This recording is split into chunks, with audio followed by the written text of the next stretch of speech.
It was almost midnight when the door finally shattered. Not a knock. Not a warning. Just a violent crack of wood splintering inward. Inside the quiet apartment, the lights were dim, the air still, until the woman stepped across the broken threshold, her breath sharp with anger that had been building for months. She wasn't here to talk. Her eyes scanned the living room like a storm searching for something to destroy. "Where is he?" she muttered under her breath. But the man she came for wasn't the only one inside. Just beyond the hallway, a young woman sat calmly at the dining table, slowly placing her teacup down as if the chaos meant nothing. She didn't run. She didn't panic. Because the intruder had just made a mistake so dangerous. It would take less than 10 minutes for the entire building to understand who that quiet girl really was. The daughter of the Korean Mafia boss.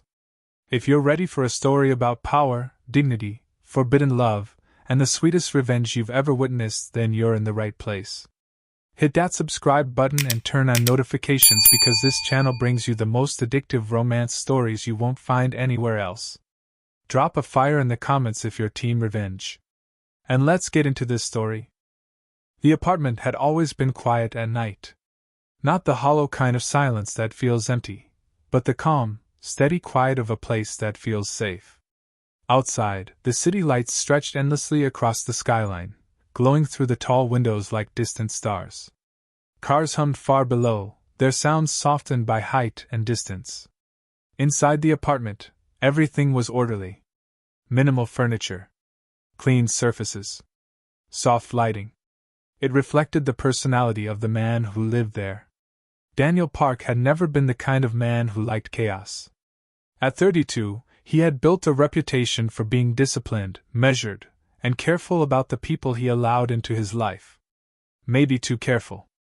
Because the woman who had just kicked in his door was someone he once trusted completely. Months earlier, Daniel had ended things with Rachel. Not dramatically. Not with screaming arguments or broken plates. Just a quiet, firm decision. He had seen the warning signs long before the breakup. The jealousy. The constant accusations. The emotional swings that turned ordinary conversations into battles. At first, he had tried to help her. Then he tried to reason with her. Eventually, he realized nothing he did could calm the storm inside her. So he walked away. For most people, that would have been the end. But Rachel was not most people. After the breakup came the messages. First apologetic. Then emotional. Then angry. Daniel had blocked her number. That should have ended it. But obsession rarely respects boundaries. Across the living room now, Rachel stood breathing heavily, her eyes moving from corner to corner like she was searching for proof of something she had already convinced herself was true. Her hair was messy, strands sticking to her face from the sweat of adrenaline.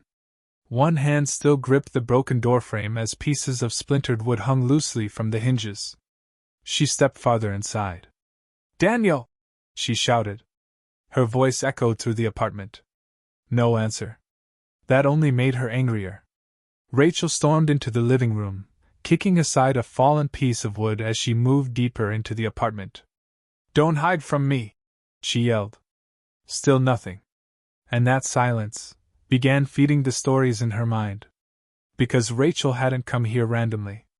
Earlier that evening, she had seen something that set everything in motion.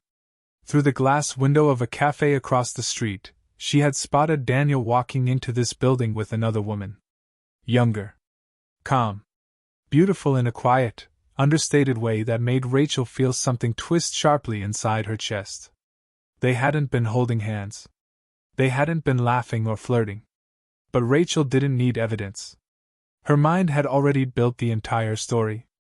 Daniel had replaced her. That was the only explanation she would accept. So she followed.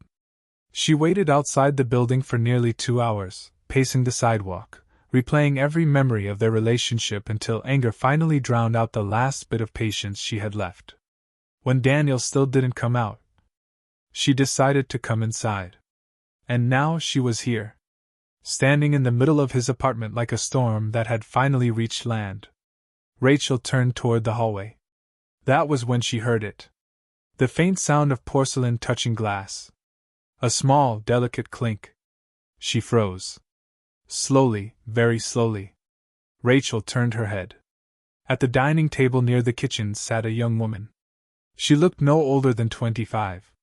Long black hair fell neatly over her shoulders, and her posture was straight and composed as if she had been sitting there for hours.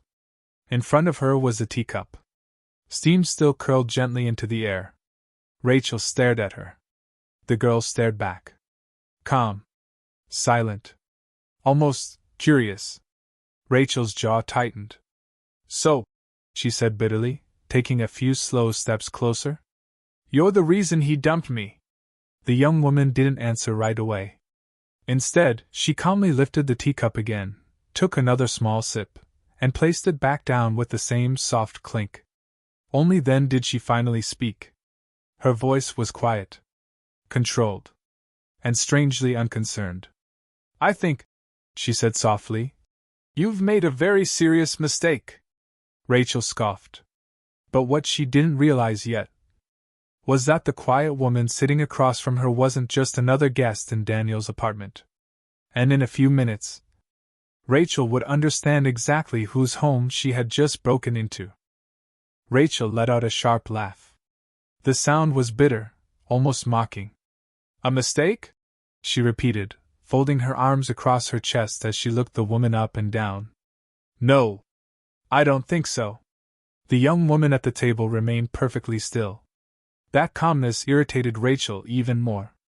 Most people, when confronted by someone who had just kicked down a door, would panic. They would apologize. Or run. But this woman? She hadn't even stood up.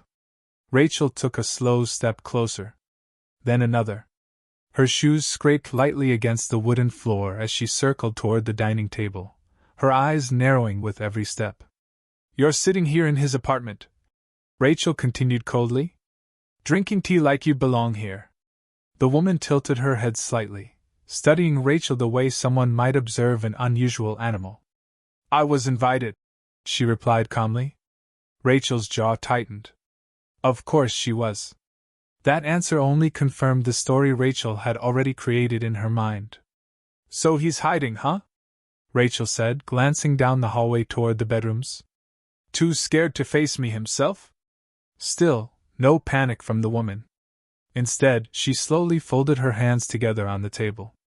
My advice, she said gently, would be to leave. Rachel blinked. Then laughed again. Leave? She scoffed. You think you can tell me what to do? The woman's gaze drifted briefly toward the broken apartment door behind Rachel. Wood splinters still scattered across the floor. Cold night air slipped quietly into the room.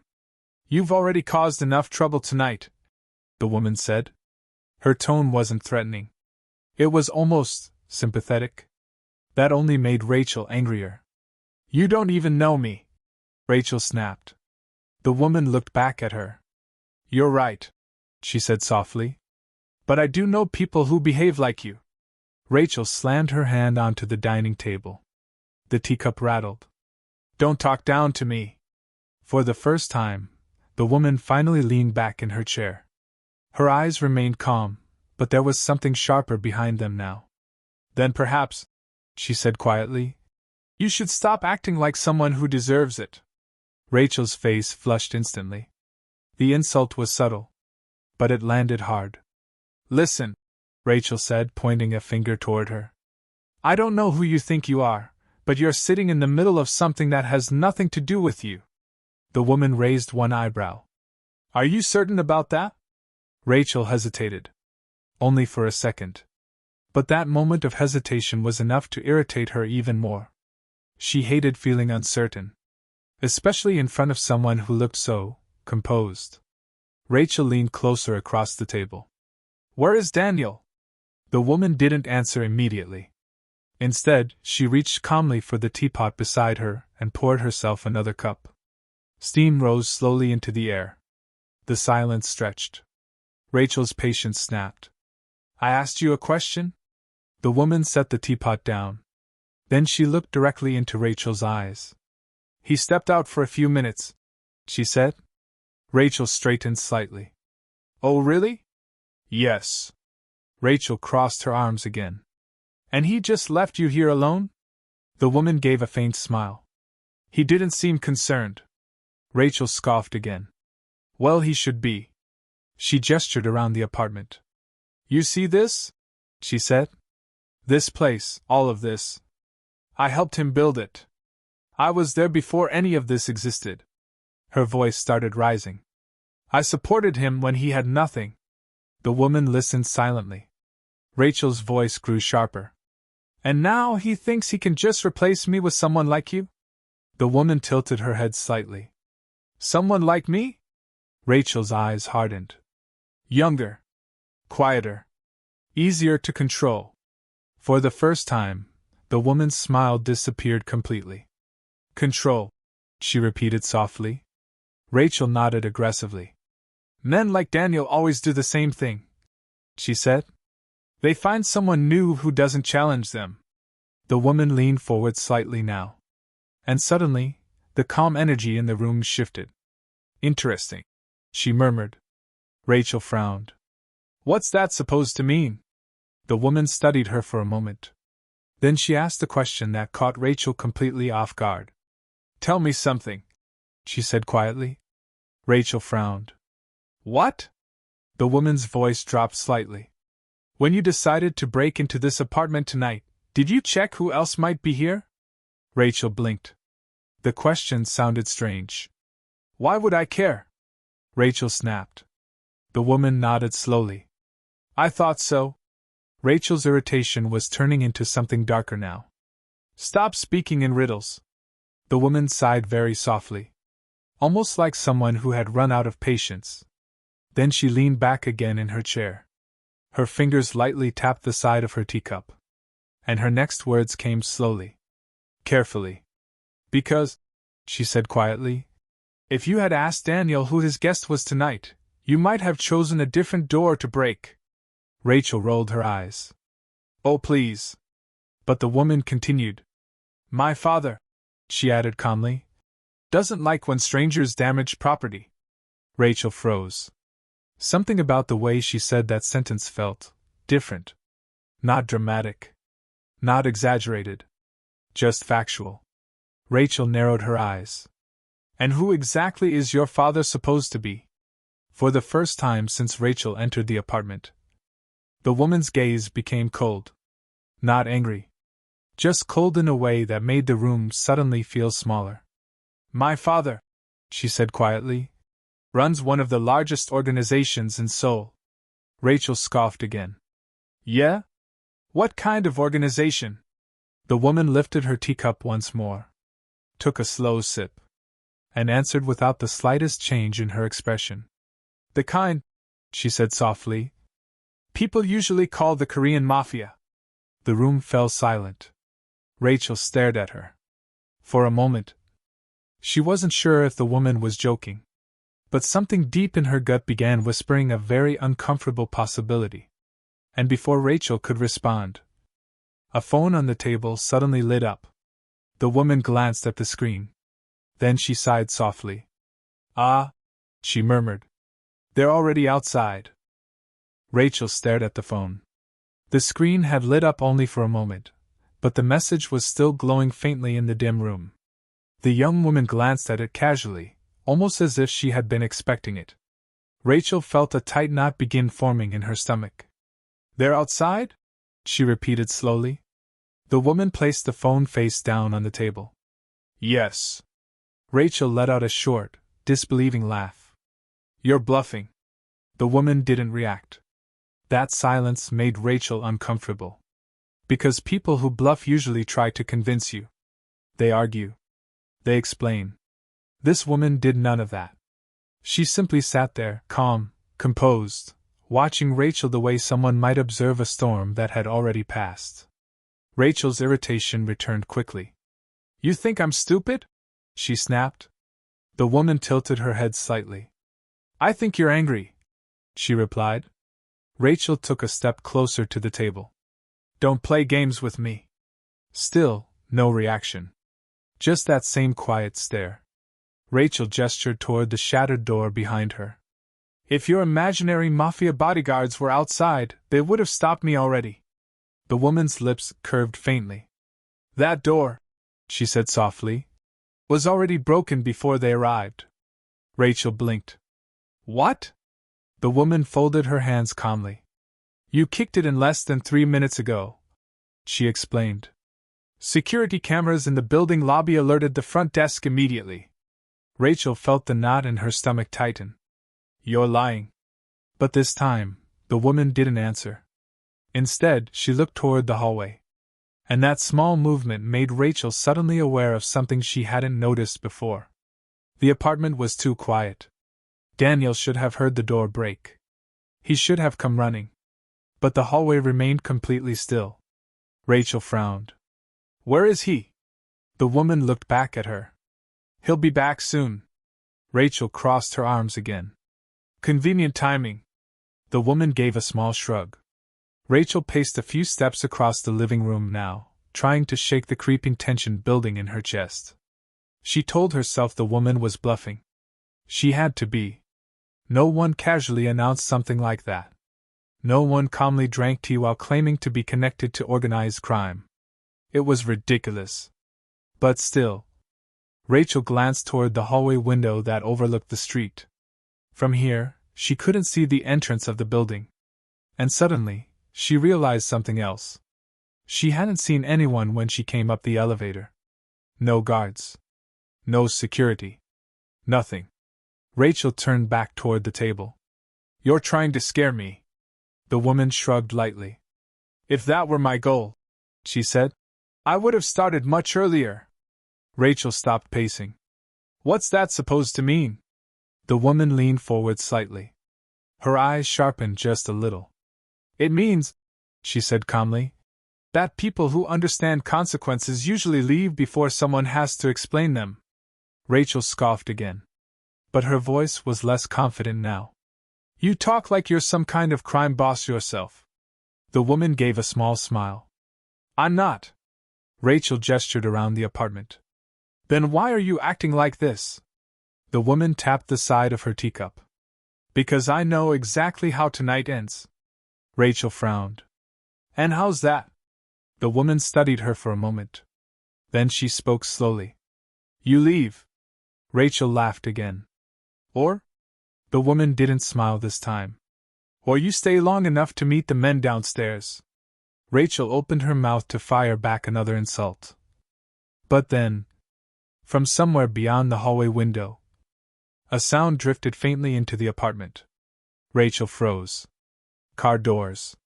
Multiple ones. Heavy doors. Closing almost at the same time. The sound echoed faintly through the quiet night outside. Rachel's eyes flicked toward the window. Her pulse began beating faster. No.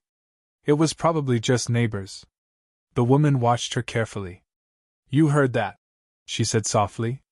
Rachel snapped her head back. Shut up. Another sound followed. This time deeper. Boots. Several pairs of them. Moving across pavement. Rachel's stomach dropped slightly.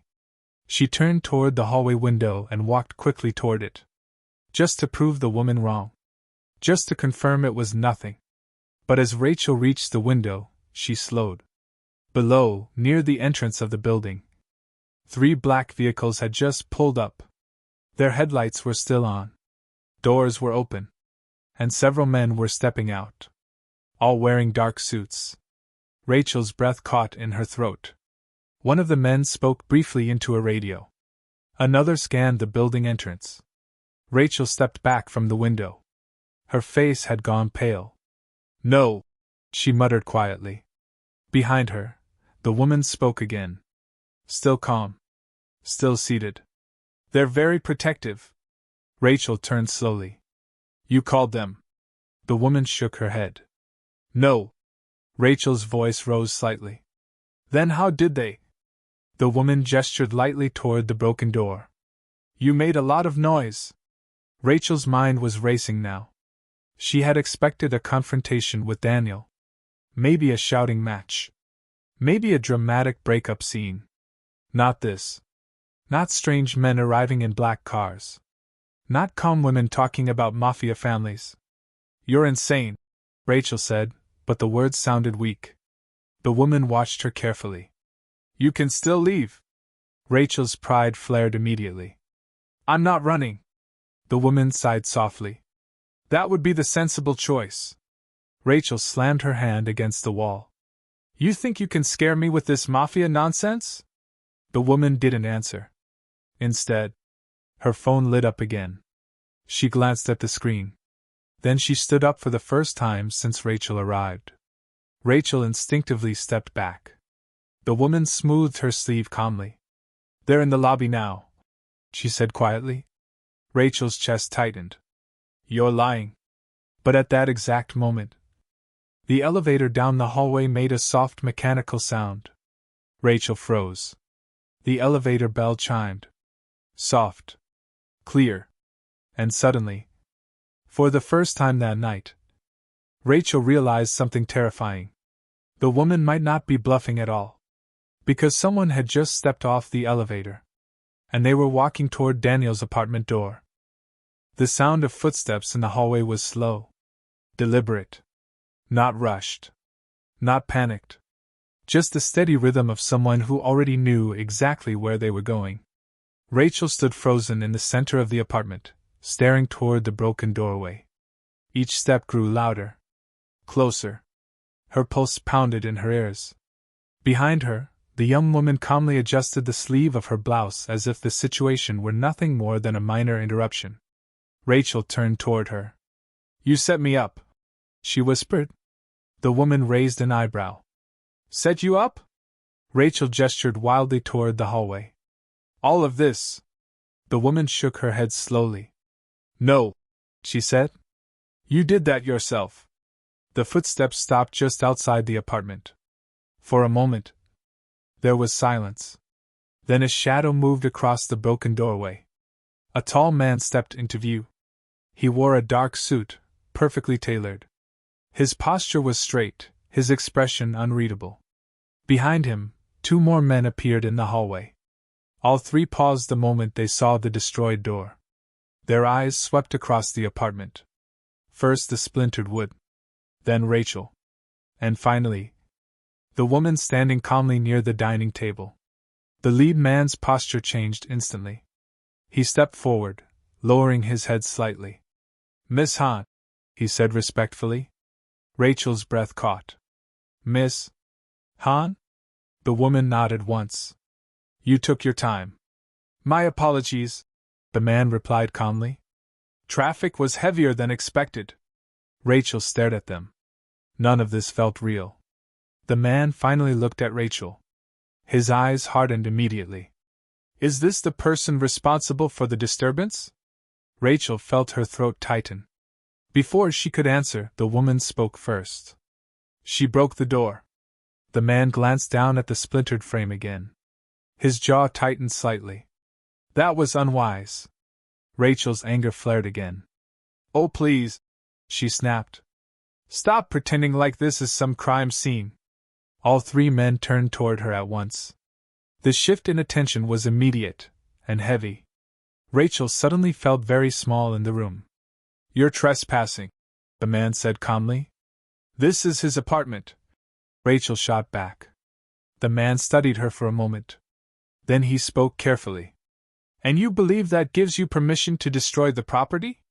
Rachel opened her mouth to respond.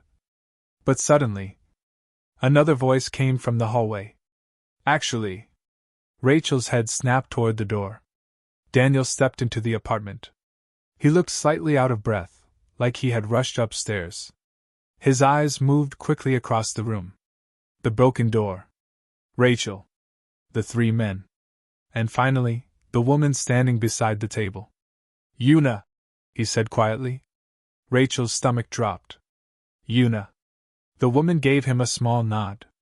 You're late. Daniel sighed, rubbing the back of his neck. I ran into a situation downstairs. Rachel pointed at him immediately. There you are. Daniel looked at her. His expression wasn't angry. It wasn't even surprised. Just tired. Rachel. he said quietly. You shouldn't be here. Oh, now you want to talk? She snapped. After replacing me with. Her words stopped abruptly. Because Daniel's expression changed. Replacing you? He repeated. Rachel pointed toward Yuna. You brought her here. Daniel blinked once. Then he looked back at Yuna. And to Rachel's confusion, he started laughing. Not loudly. Just a quiet, incredulous laugh. Rachel's face flushed with rage. What's so funny? Daniel shook his head. Rachel, he said. She's not who you think she is. Rachel scoffed. Oh, please. Daniel gestured toward the three men standing near the door. They're not here for me. Rachel's voice sharpened. Then why are they here? Daniel looked directly at her. Because you broke into the apartment of someone very important. Rachel frowned. I broke into your apartment. Daniel shook his head slowly. Not tonight. Rachel blinked. What? Daniel gestured toward Yuna. She's staying here while her penthouse is being renovated. Rachel stared at him. What does that have to do with anything? Daniel exhaled slowly. Rachel, this apartment is currently under the protection of her family. Rachel's stomach twisted. What family? Daniel looked at Yuna. Then back at Rachel. The Han family. Rachel waited for the name to mean something. But it didn't. Until one of the men near the door spoke quietly. The Seoul organization. Rachel's face slowly drained of color. Because even she had heard whispers about them. International operations. Money. Influence. People who didn't involve the police when problems appeared. Rachel's voice came out barely above a whisper. You're serious? Daniel nodded once. Rachel turned slowly toward Yuna. The woman was watching her calmly. No anger. No smug smile. Just quiet observation. Rachel suddenly remembered something. The way Yuna had warned her earlier. You've made a very serious mistake. And now. Rachel was beginning to understand exactly how serious it was. The room had gone completely still. Rachel could hear nothing now except the pounding of her own heartbeat.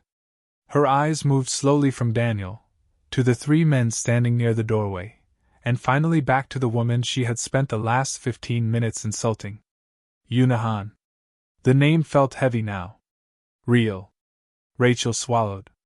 You're serious, she said again, her voice barely steady. Daniel nodded quietly. Yes. Rachel shook her head as if trying to physically push the reality away. No, this is insane.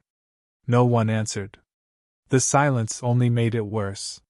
Rachel's mind began racing through everything she had said since entering the apartment. Every insult. Every accusation. Every threat. And the more she remembered, the colder her stomach became. She looked toward Yuna again. The woman hadn't moved. Still standing beside the table. Still calm. Still composed. Rachel suddenly hated that calmness more than anything.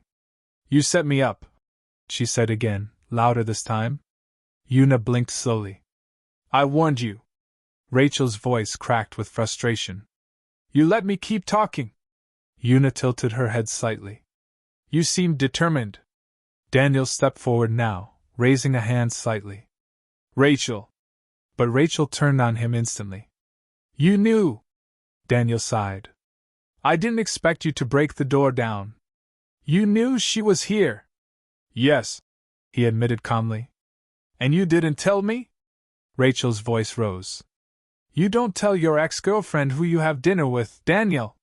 Her words echoed sharply through the apartment. For a moment, no one spoke. Rachel's chest heaved with anger and humiliation. Everything had spiraled far beyond what she had imagined when she stormed into the building earlier that night. She had come here expecting control. Closure. Maybe even a dramatic confrontation where she could finally say everything she had been holding inside. Instead, she was standing in the middle of a situation she didn't understand, surrounded by people who looked completely unfazed by her meltdown. Rachel laughed bitterly. This is unbelievable. One of the suited men near the door shifted slightly. Rachel noticed the movement instantly. Her voice sharpened. What? Are you going to drag me out now? The man didn't answer. Instead, he glanced toward Yuna. Rachel followed his gaze. And suddenly she understood something important. None of them were making the decisions here. Yuna was. Rachel looked back at her. For the first time that night, there was fear behind Rachel's anger. You're not actually going to do anything crazy over a door, Rachel said. Yuna studied her quietly. A door? She repeated softly. Rachel gestured toward the broken frame. Yes. It's wood. I'll pay for it. The calm in Yuna's expression didn't change. That's not the issue. Rachel frowned. Then what is? Yuna walked slowly toward the broken doorway. Her heels clicked softly against the floor.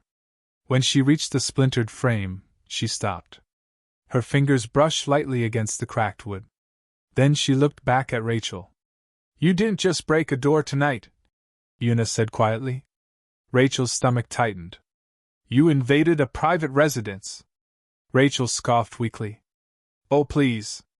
You threatened someone inside. Rachel opened her mouth to argue. But Yuna continued speaking. And, she added calmly, you did it while screaming accusations loud enough for half the floor to hear. Rachel's confidence was fading quickly now. So what? Yuna's eyes hardened just slightly. So now, she said softly, everyone is involved. Rachel glanced nervously at the three men again. You're overreacting. Yuna shook her head. No. Then she walked slowly back toward the table. When she spoke again, her voice was almost gentle. My father taught me something when I was young. Rachel didn't respond. She was too focused on the growing sense of dread in her chest. Yuna picked up her teacup. People who lose control, she said quietly, usually do so because they believe there will be no consequences. Rachel felt her throat go dry. Yuna took a small sip of tea. Then she placed the cup down with the same soft clink Rachel had heard earlier that night. But tonight, Yuna continued calmly, you're going to learn there always are. Rachel's face went pale. For the first time since she burst into the apartment, her anger was completely gone. Now, she was just scared. For a long moment, no one moved. Rachel stood near the center of the living room, the weight of the situation finally pressing down on her from every direction. The anger that had fueled her entrance was gone now, burned out, leaving behind only embarrassment and a creeping sense of regret. Daniel watched her quietly.